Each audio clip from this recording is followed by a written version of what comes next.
عبادات رمضان رمضان شریف میں دو عبادتیں سب سے بڑی ہیں۔ ایک تو کثرت سے نمازیں پڑھنا، اس میں تراویح کی نماز بھی شامل ہے۔ اس کے علاوہ تہجد کی چند رکعت ہو جاتی ہیں۔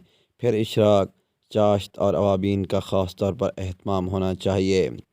دوسرا، تلاوت کلام پاک کی کثرت جتنی بھی توفیق ہو۔ کلام پاک پڑھنے سے کئی فائدے نصیب ہو جاتے ہیں۔ 3-4 عبادتیں اس میں شریک ہوتی ہیں اور بہت باعث برکت ہیں۔ یعنی دل میں عقیدت، عظمت و محبت اور یہ خیال کر کے پڑھنے سے کہ اللہ پاک سے ہم کلامی کی سعادت حاصل ہو رہی ہے، یہ دل کی عبادت ہے۔ زبان بھی تکلم کرتی ہے، یہ زبان کی عبادت ہے۔ کان سنتے جاتے ہیں اور آنکھیں کلام الہی کی عبادت کے نقوش کی زیارت کرتی ہیں، اور ان تمام اعضاء کو عبادت میں جداگانہ ثواب ملتا ہے۔ ان اعضاء کا اس سے زیادہ اور کیا صحیح مصرف ہو سکتا ہے؟ اور یہ سعادتیں ہی نہیں بلکہ ان میں تجلیات الہی مضمر ہے۔ نور حاصل ہوتا ہے، اور نور کے معنی روشنی کے نہیں بلکہ طمانینت قلب ہے اور اللہ تعالیٰ کا قرب و رضا ہے۔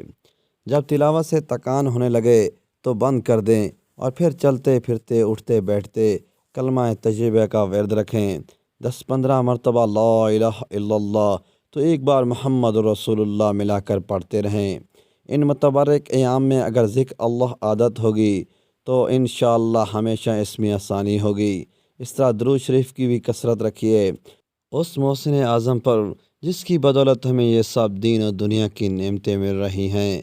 استغفار جی بھر کر کرو، کر چکے پھر بھی جب یاد آ جائیں چند بار استغفار کر لیا کریں۔ ماضی کے پیچھے زیادہ نہ پڑیے اور مستقبل کو سوچئے۔ مستقبل یہی ہے کہ اللہ تعالیٰ کی طاعت و عبادت میں زیادہ سے زیادہ وقت گزرے۔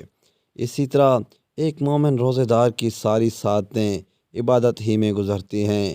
الحمدللہ، اگر تم کسی دفتر میں کام کرتے رہو تو تہیہ کر لو تمہارے ہاتھ سے، زبان سے، قلم سے خدا کی مخلوق کو کوئی پریشانی نہ ہو۔ دھوکہ نہ دو، نہ ہی ناجائز غرض سے کسی کا کام نہ روکو۔ کوئی بات شریعت کے خلاف نہ ہو، روکے رکھو اپنے آپ کو۔ اگر تم تاجر ہو تو صداقت و امانت سے کام کرو۔